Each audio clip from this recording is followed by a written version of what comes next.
Mini episode 1363 of the FDH Lounge is brought to you by Sportsology, delivering unconventional columns and webcasts about sports, TV, music, movies, and more. Follow them on the web at sportsology.com. The FDH Lounge. You want to schedule your life around it. A long time ago, on a gloomy, wet Cleveland spring night, two men stand alone amidst the late-night drizzle. Their voices echo across the vacant station parking lot as they debate the merits of the great American radio show that have been missing for far too long.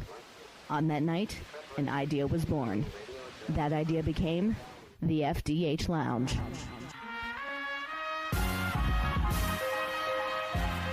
Welcome to the FDH Lounge. Hello, everyone. Welcome to FDH Lounge Mini Episode 1363. This is FDH Managing Partner Rick Morris here with my close personal friend, FDH Lounge dignitary Jake Digman, also our FDH MMA editor and the world's greatest MMA ring announcer. This is part two of our discussion looking at the state of the industry at a very pivotal time in August of 2021.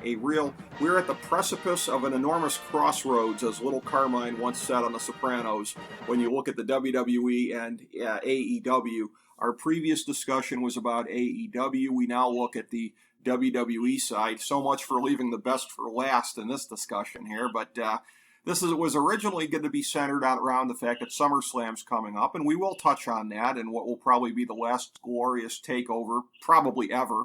Assuming that it is glorious in this climate, but yes, it's not going to be with him on the card there, as he's on the main roster. Yeah.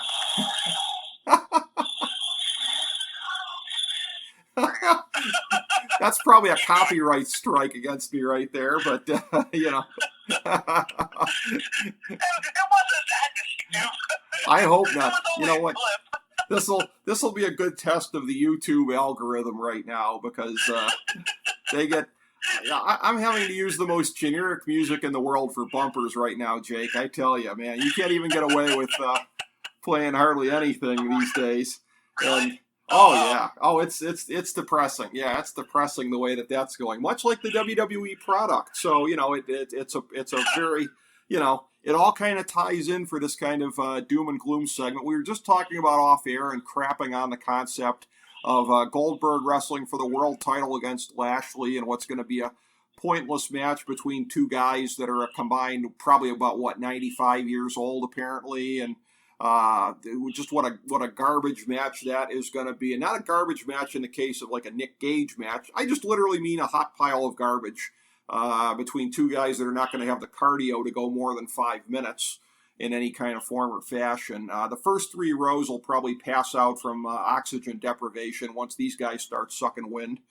And then you got John Cena going up against Roman Reigns, and what is a huge match there, but John Cena going for title number 17, and the announcers are not going to probably reference in this climate whose record he's breaking here at number 16, as Ric Flair will probably be getting the same treatment as his one-time Four Horsemen colleague Chris Benoit, as far as having his name mentioned on air.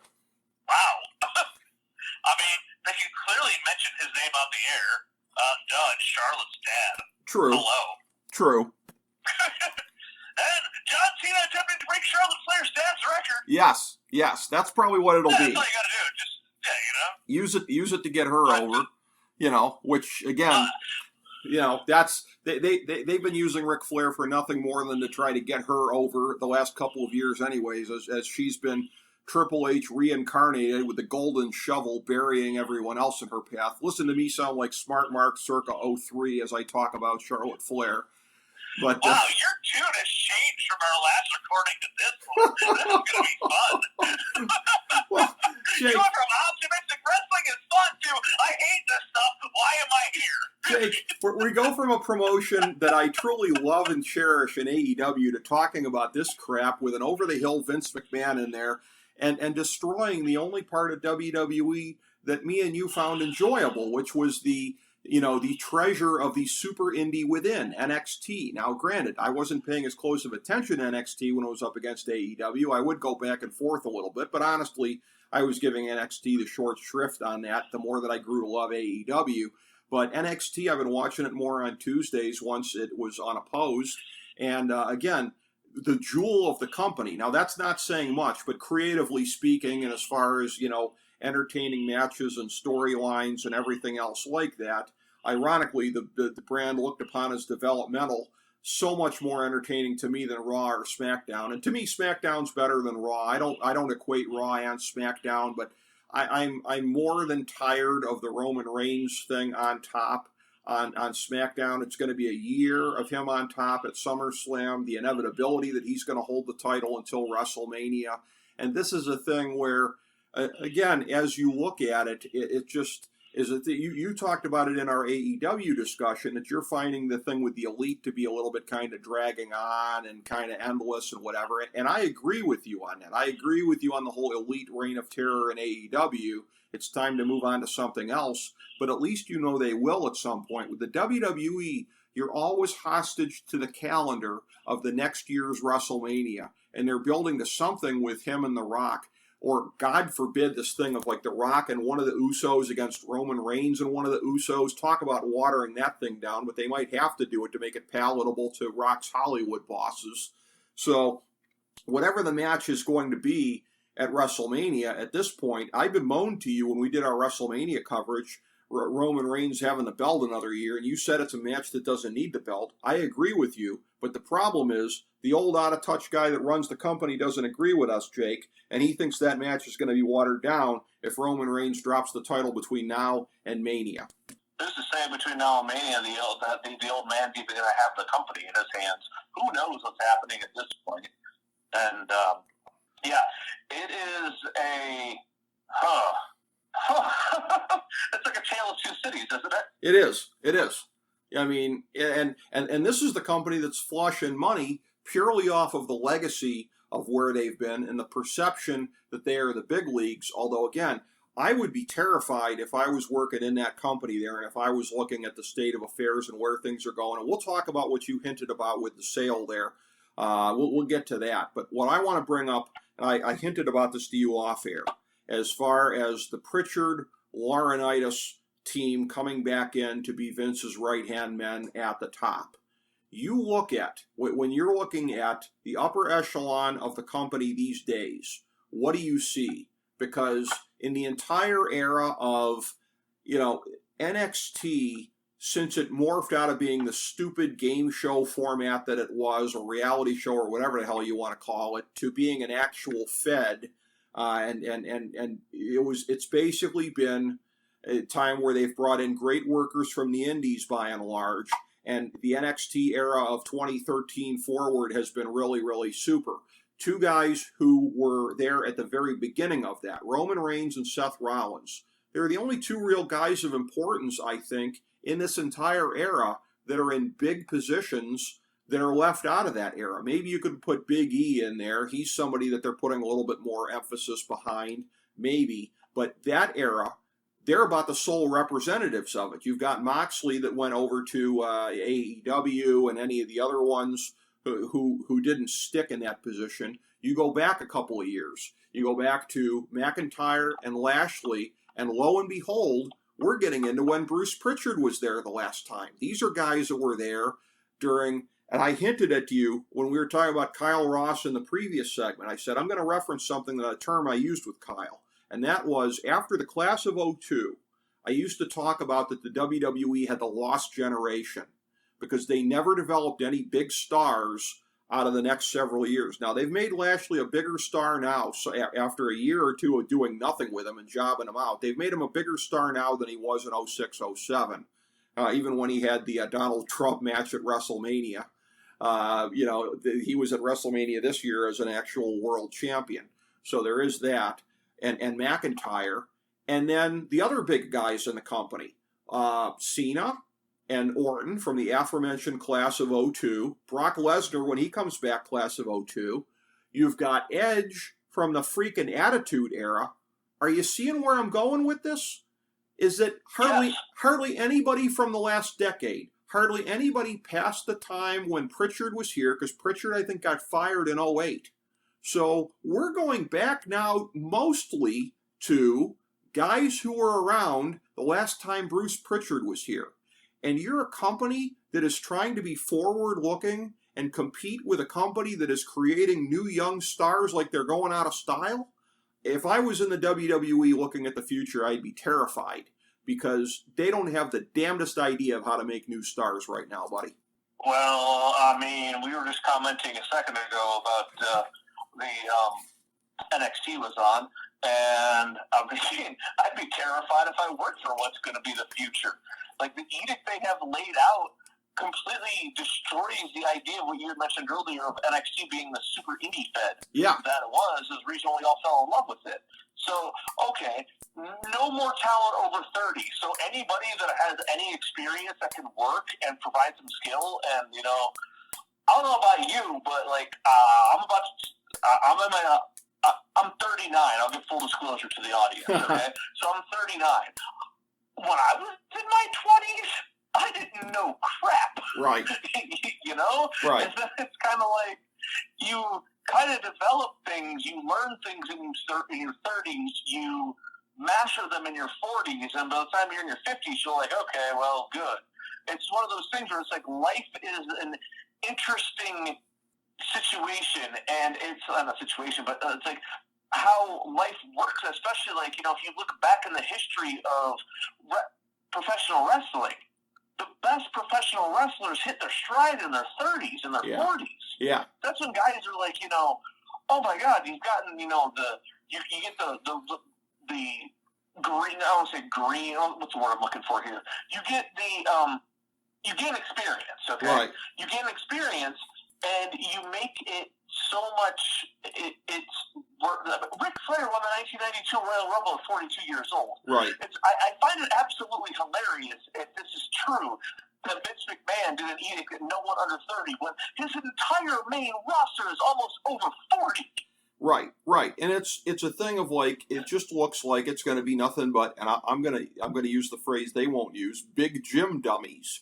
And at least in the wellness era now, post 07, post Benoit, at least we're talking about non-roided ones, because the roid cases of the 2000s that they were bringing up, those big gym dummies, oh my God, some of the worst quote-unquote workers you'd ever want to see. So at least the coordination factor is going to be a little bit better without the juice. But again, and they're looking at it, and they're probably making the justification of, well, Roman Reigns, he was the one guy that emerged over the last decade that wasn't an indie guy.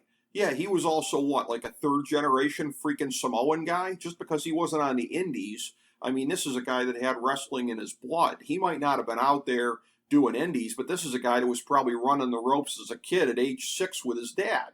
So, you know, it's a thing where to think that any of these guys could emulate potentially the path of Roman Reigns and go on to this. And the notion that all of these guys, this is apparently part of the edict also, you know, everybody we bring in has to be, you know, when we look at them, a potential WrestleMania main eventer. Well, what were we talking about with AEW? You have to have guys to fill spots up and down the card. And you have to have variety. And AEW is just teeming with variety right now. And in the WWE, if they're going to limit themselves to all guys who are potential WrestleMania main eventers when they look at them, I mean, that's just completely ridiculous in that sense. Oh, man. Yeah. I cannot wait till Cameron Grimes main events WrestleMania. Yeah.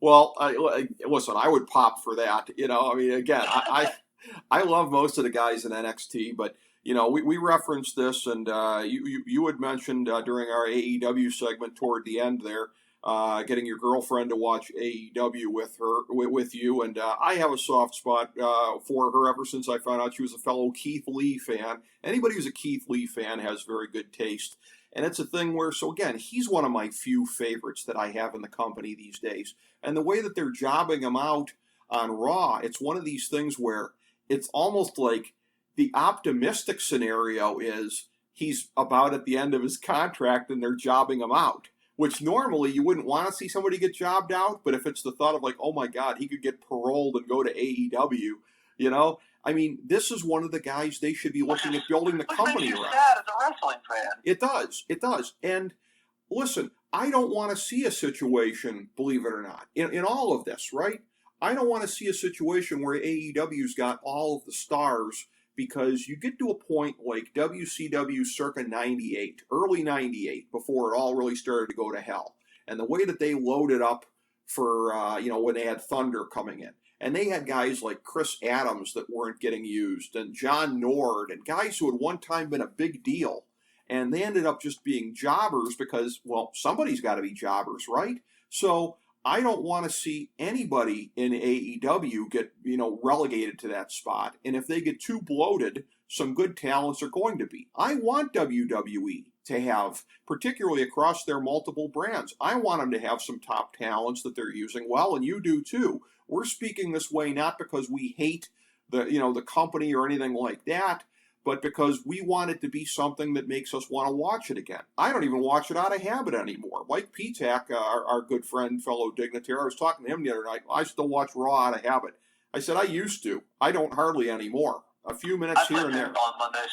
Yeah, a few minutes here and there is all I can take before I'm basically wanting to pull my hair out. I just can't deal with the stupidity. My friends and I, and you know all of them, that yes. I have fun people over the years. Fun people. I should add you to our group, so you probably enjoy it. Fun people. my friends in our little wrestling chat group, like, we all watch on YouTube.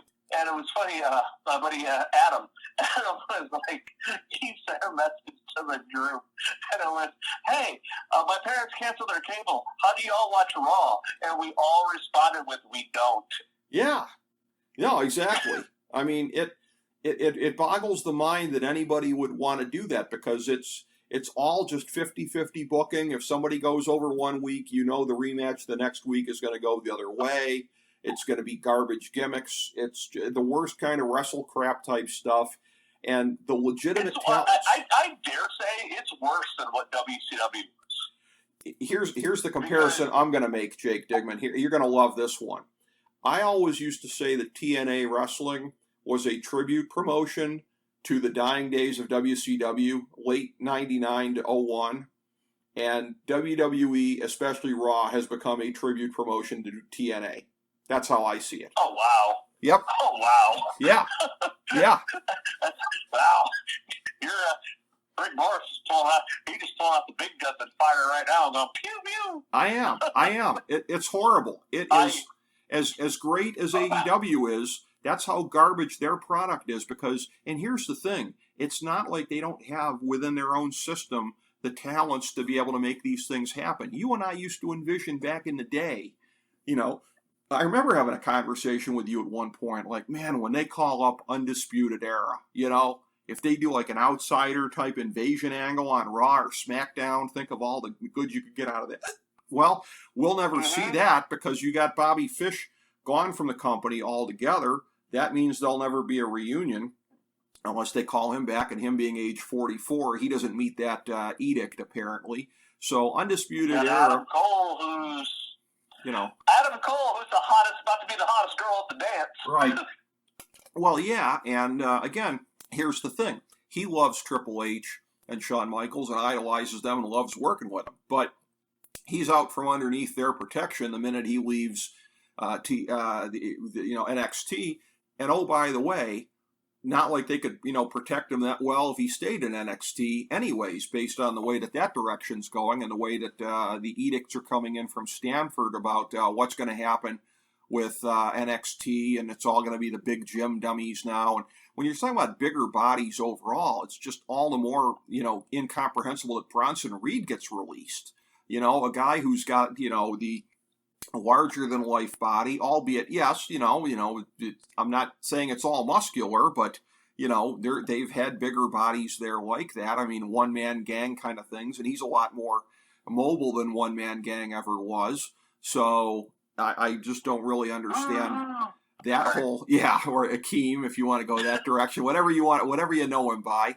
And, again, just they have talents, whether it be Gargano, whether it be, Ciampa, they have talents that could be really, really big. And again, Ricochet. I remember when Ricochet was in NXT, and I think like The Rock was tweeting at him, like, this guy could be the next big thing in this company, as though Rock by force of will could, break through their stupidity and whatever and get them to feature him like he was featured in Lucha Underground.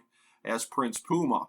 But, I mean, they have the guys there who could really do this. Finn Balor is somebody that could get a look on SmackDown, but he's probably just going to end up getting fed to Roman Reigns in the end.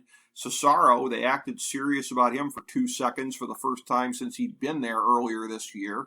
And then that basically went away. And oh, by the way, then he turned around and jobbed out to Seth Rollins in the blow-off match for that feud.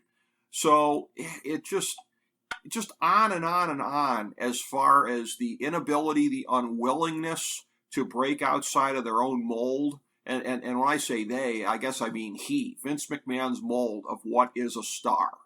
And his own narrow-mindedness leads to this focus, all the idiotic humor, quote-unquote, that gets featured on there because all the writers are creating, poop jokes for one, an audience of one, if you will. And it's the poison of Vince and his senility and all of this kind of crap that has been there, let's face it, the better part of the last 20 years. But it's just getting worse and worse and worse now. And we're looking at a situation where, and I've seen this comparison made in the last week, NXT, welcome back the days of WWECW. And I don't even mean the original in 06, which was pretty swank until Rob Van Dam and Sabu got popped for weed, because it was pretty cool until that point. But the version of it... Isn't that so sad? That's what killed it. It was, and I can tell you as somebody that went to Ohio University, I'm guessing that they were popped for Meigs County gold, if you will, down there in southern Ohio, specifically. But the version of WWECW that people remember from the dying years of it, and I think that's about what we're about to see here, of where it's just going to be strictly developmental, really green guys, and they were saying on the Mat Men podcast, and this is not a surprise whatsoever, that some of the USA officials there, some of the TV folks, they're not necessarily the happiest. Nobody's willing to go on the record about this, but it's kind of like, hey, we were promised this kind of a show here, and a show that, could try to get some, things going in the ratings and whatever. And now you're going to move away from the name value of the guys that have been here that people know and move to these greener guys and whatever. And look, if I was at USA, I wouldn't be really happy with that either, because it is a little bit of a kind of a bait and switch if you move towards a really developmental territory and a bunch of green guys. I completely agree with you. And USA, you have also got to be taking it back, kind of looking at stuff going, okay, they gave WWE the out with the whole NHL contract or whatever it was. That's why they're moving on the Tuesdays. No, they were moving on the Tuesdays, so they weren't competing with AEW. Right. Because that way they weren't competing between two of the same fan base. Right. Because NXT was the WWE, as you like to call them, the super indie. Yes. The hardcore fan base. I mean, we drove out to Warren, Ohio to watch the super indie fed, Yes. because it didn't feel like WWE. It was like, okay, this is the future. All we got to do is wait until Vince is gone, and the future's going to be good. Future's never coming. Yeah. It's like, unfortunately, I think Vince is going to live to be 107, and he's going to work until he's 107. We're going to see Goldberg wrestling in the title matches till then. I mean, it's just, they have completely missed the boat on what made that brand so successful. It was a niche thing where, I remember the days, I'm sure you do as well, where it's like, okay, we have to watch. I love how you said this might be the last great takeover we have to see, and I think you're absolutely correct. I mean, and we'll get into that when we break down these shows here shortly, but, it used to be TakeOver was must-see TV for wrestling fans. It was okay, let's see who's going to show up. I remember when Adam Cole showed up, and it was like, oh, my God. I remember Drew McIntyre sitting in the audience, Bobby Roode sitting in the crowd, Ricochet. And he wasn't even called Ricochet. They called him Trevor Ricochet Man. Yes. Just to give that, more authentic, and, that crowd was like, oh, my God. And there was a reason why they got we got Bayley versus Sasha at NXT TakeOver Brooklyn, because it felt like it was something different. It was like the taboo thing from the WWE machine and the cog and the norm. But the unfortunate part is Grandpa found out about what we were doing in the basement, and he done put a stop to that. Well, yeah, exactly. And all good things must come to an end. Right? And it's like, and what are you going to do? Tell the guy who's the insane CEO? I still to this day swear to God that if Vince McMahon wasn't the chairman of the WWE, he'd be in jail for something. Yeah, I would agree. Like, he just happened to be in the right place, the right person to take over in that situation, and he is. There's a reason why, I'm not going to get political, but there's a reason why him and the previous president are friends.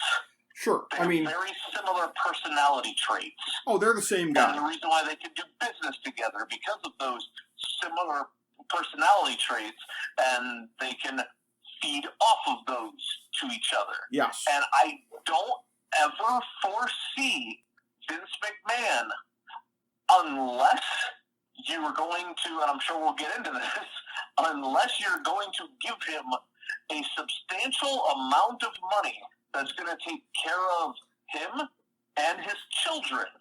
I don't see a scenario where he's ever going to, as long as he is cognitively aware of his surroundings, let go of control. And unfortunately, because of that, as you just described, you just gave me nightmares of thinking of like the developmental ideas of 06 that were just awful. Yes. Ugh. The Lost Generation. Yeah. It's like, oh God, there's like, God bless Drew McIntyre, and Cody Rhodes got out of that somehow. But it's like, it was just, hey, here's just gigantic muscular greenhorn, put him out there. Heidenreich, anybody? Yeah. Oh, yeah. It just, and God bless you, Snitsky. I hear you're a really great guy, but Snitsky, Well, and, lactating Nathan Jones and all these guys. And, oh, by the way, guess who had a cup of coffee in Deep South back in the day? Kenny Omega. They let him get away, and they promoted the gym dummies. Keita calls him No Neck Omega, which I don't know why. So he just hit in my head, good old No Neck Omega. Well, Kenny Omega to me is how you described Roman Reigns to you. Okay. Kenny Omega is one of those people that everybody says to me is great, and I've seen him do stuff with other people, but I've yet to see what makes him really so great.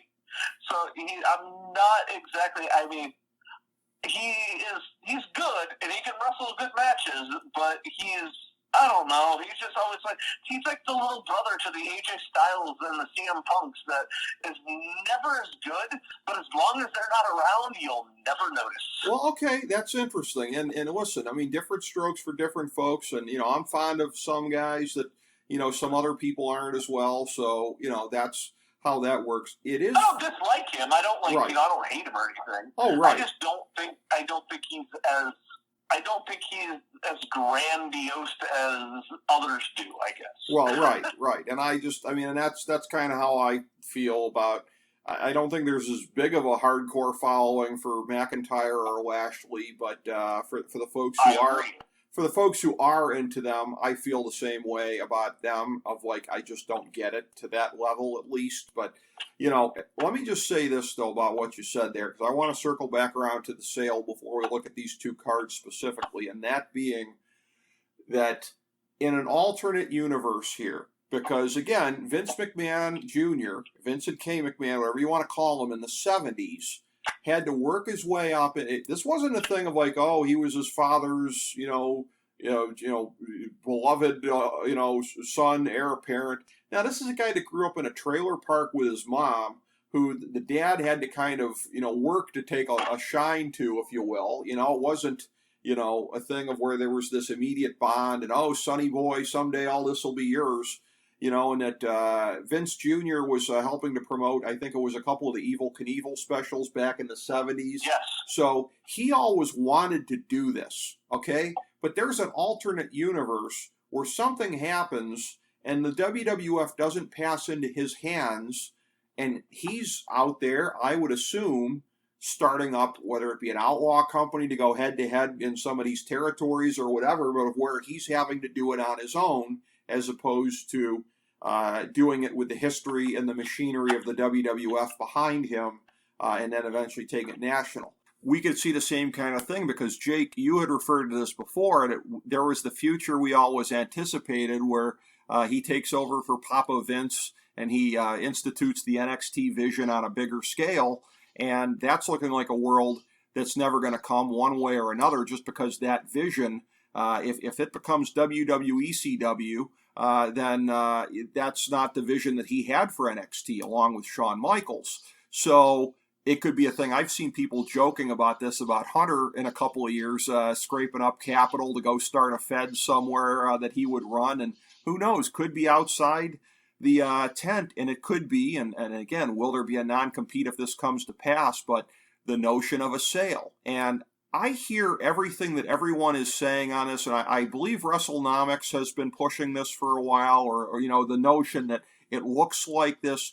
I understand that by all indications, everything WWE is doing, it makes it look like they're clearing the books for a sale. And I've been through corporate takeovers. I've been through more than one, and I understand the whole notion of clearing the books and making things look good for the incoming buyer, and that WWE is doing what they have never done historically, which is, they're firing guys in the midst of programs.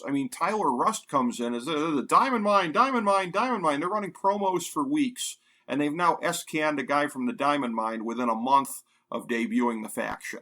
They never used to do this kind of stuff. It at least makes me understand why, when Adam Cole, when the word came out about his contract being almost up, and I was like, why did they job Bronson Reed to a guy whose contract is just about up? Oh, because they're going to cut Bronson Reed. Okay. That's a guy that was just recently North American champion who was getting pushed very heavily. They've never done this. They've never pushed cut people that they have been pushing on TV until now. All of this looks like it's pointing towards a sale. It does. But what I come back to at the end of the day is Vince has never been a guy who it's been like, damn it, if I can get $5 billion for it, I'll cash out.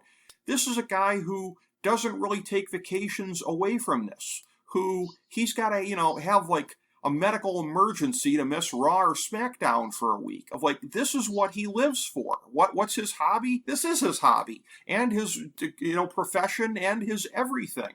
So the notion that Vince McMahon would willingly hand over his company to somebody else to put their creative vision on it, while he goes off and plays shuffleboard in Florida, it's the Bear Bryant thing. He'll be dead in 30 days if he does that. I don't see it. And it's a thing where, and optimistically, it might be better for the future of the company, although then again, do you get to a scenario, ironically, where it's like early 90s WCW, where it's all a bunch of suits handling it without much of a background in wrestling? And would Jim Herd era WCW be better than what we're seeing now?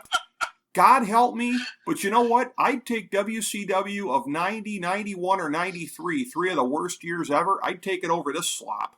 Give me Jim Herd. Rick Mars, you've lost your effing mind. Give me the Jim Herd era over this crap. You want the ding-dongs? I want the ding-dongs. You are the dudes? I guess I want. Could be wait, hang on. This could be the vengeance of Johnny, one half of the dynamic dudes. Yeah. Oh, good connection. It goes full circle.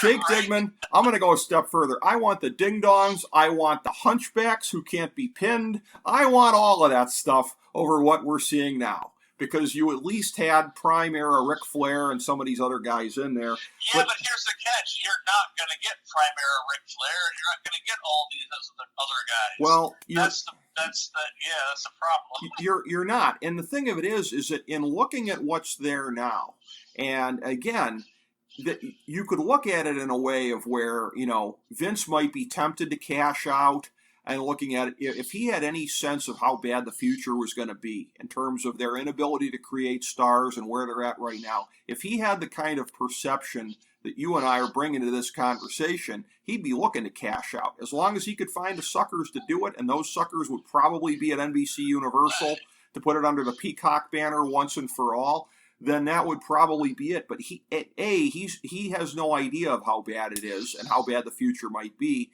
and B, honestly, that's like admitting that AEW beat him. Because isn't it going to look like AEW ran him out of the business? Even if they're at an all-time high financially, AEW won the Wednesday Night War. They've got all the hot up-and-coming stars.